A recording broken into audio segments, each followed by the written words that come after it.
So, today, my beautiful little people, we are going to talk about investing in the stock market and whether you're a complete beginner to it, so if you've got no other investments in it, or if you've been doing it for years.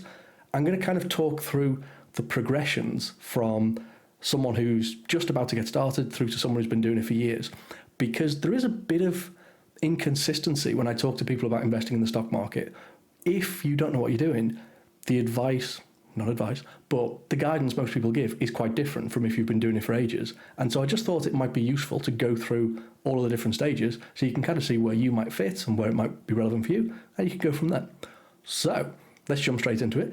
If you're a beginner and you've got no investments in the stock market, then the important things for you at that point are you don't want to get distracted, you don't want to get overwhelmed, but you don't want to miss out on any opportunities either. So you definitely don't want to screw it all up and lose loads of money. And so what you want to do is try and minimize your risk as best as possible. And so you're probably looking at things like funds, possibly even funds of funds, which is always fun to say. And you're going to pound cost average in, so you're going to keep on paying money into it, and you're not really going to pay that much attention to what's going on. So you're going to set up a direct debit, a standing order, whatever it might be, so that it pays into it, and you don't really care if things go up or down. You're just going to keep on paying into it. You don't really need to check it that often, and that's the lowest hanging fruit.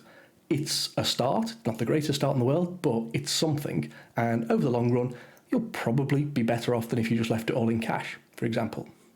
Now, the logic behind that is the funds and the funds of funds are helping you get started in a bit of you've got a degree of diversification there, and it's better than nothing, but it's certainly not fantastic either.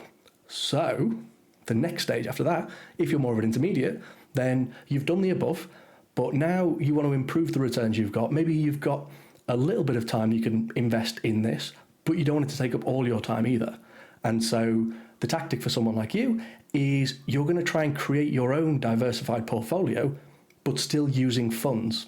So you don't want to be, you can be a little bit more specific with the funds that you buy. So instead of just buying like the UK FTSE 100 or the S&P 500, you would potentially still do that, but you would maybe also add in like UK smaller companies or a renewable energies fund, something to give you a bit more diversification and hopefully give you slightly better returns over the long run. You're still probably going to pound cost average in, so you're still going to keep on paying in every month, irrespective of what the market's doing. And you're also going to start to rebalance as well, probably only once a year. But if you have, well, I want a percentage in this fund and a percentage in that fund, after 12 months, you go back and look at it and say, well, okay, I've now got a different percentage of funds. I should sell a bit of one, buy a bit more of the other one. And that's just rebalancing, simple way of doing it. Now, the logic there is you still want to be diversified, and you still are. It's not going to take up all of your time, which is good. But by having this allocation and then sticking with it, it's a pretty simple way to potentially increase the returns you make over the long run. By doing that rebalancing, you are, by mathematics of it, you're buying more of something that's cheaper and selling something that's a bit more expensive. So that's quite nice. And to be honest, most people, if they can get to that level, cool, you don't really need to worry about too much else. But don't stop listening, because I've got more to say. So the advanced people, again, you've done all of the above, and so now what is important for you is you're a bit more comfortable with everything, so you've maybe got a bit more time to add to this. You want to add a bit of spice to it. You want to shoot for slightly higher returns, and you've also got, you're just a bit more comfortable with it, so you're okay with spending a bit more time and effort in this stuff. So probably you're going to leave all of the above stuff, not going to mess around and change that too much, but you will now start to add in individual companies that, for whatever reason, you think are a good investment. So maybe you know something, maybe you've got some inside scoop, I don't know, maybe you've done a load of research on it, maybe someone told you about it down the pub or on an internet forum, idiot. So whatever the reason is though, you think it's going to be good, and so you add that to your portfolio. Now, you're still probably going to pound cost average in, you're still going to rebalance, but at this stage, you're probably going to be doing that maybe every 3 or 6 months as opposed to every 12 months. Logic there is just you're doing it a bit more frequently, so you can probably pick up movement a little bit quicker. So again, when you do the rebalancing, you're selling stuff when it's high, buying more stuff when it's low. So it kind of makes sense to do that.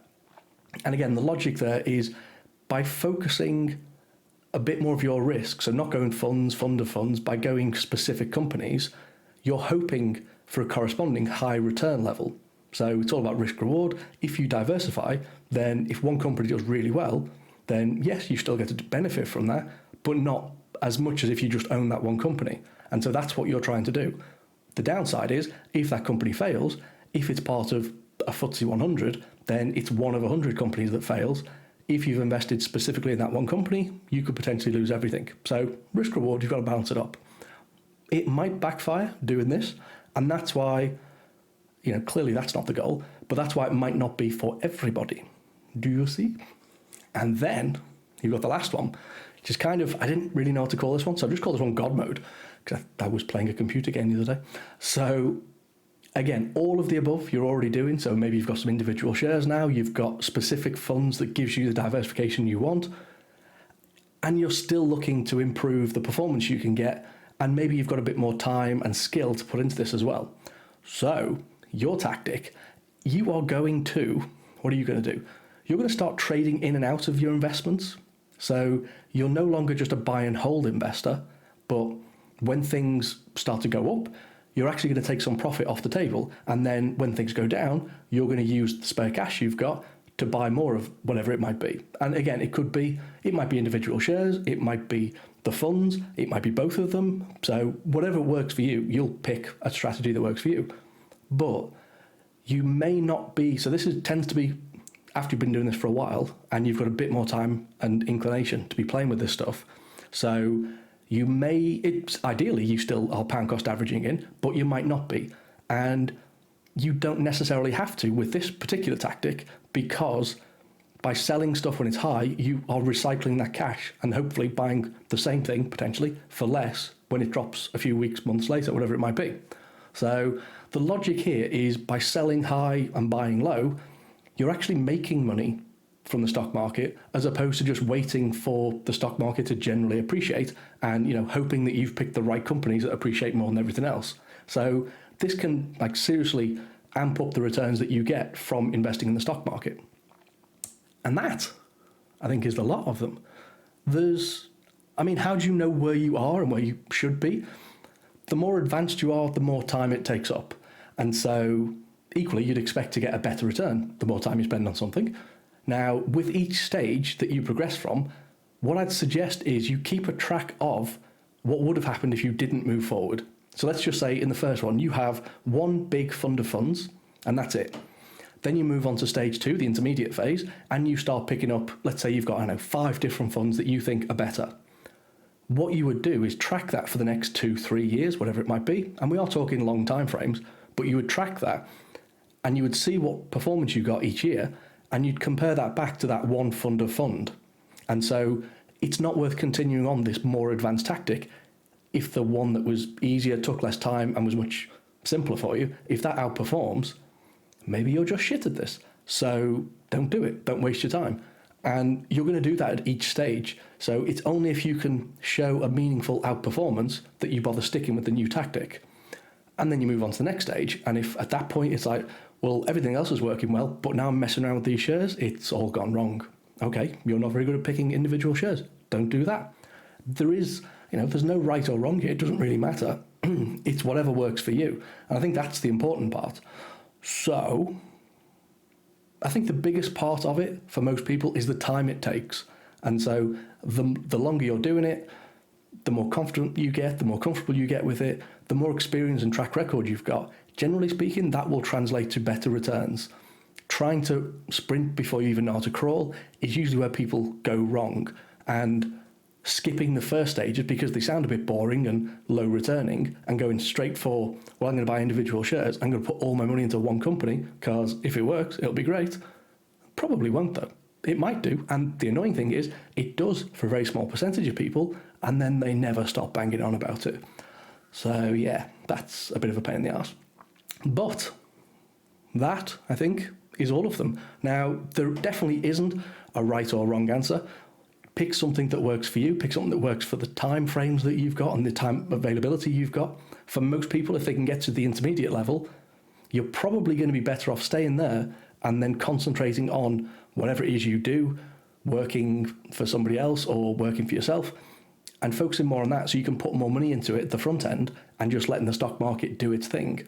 So for most people, for a lot of people certainly, getting to the intermediate stage, happy days, that's all you need to worry about. It can work very well at the advanced and God mode phase if you can get there and you can do it well. That will have a huge impact on your long-term returns. So if you can get there, if you're inclined, then cool, stick with it. It definitely does pay off. But you are talking years to get there consistently and profitably. So don't be in a massive rush to do it. And that is all I've got to say.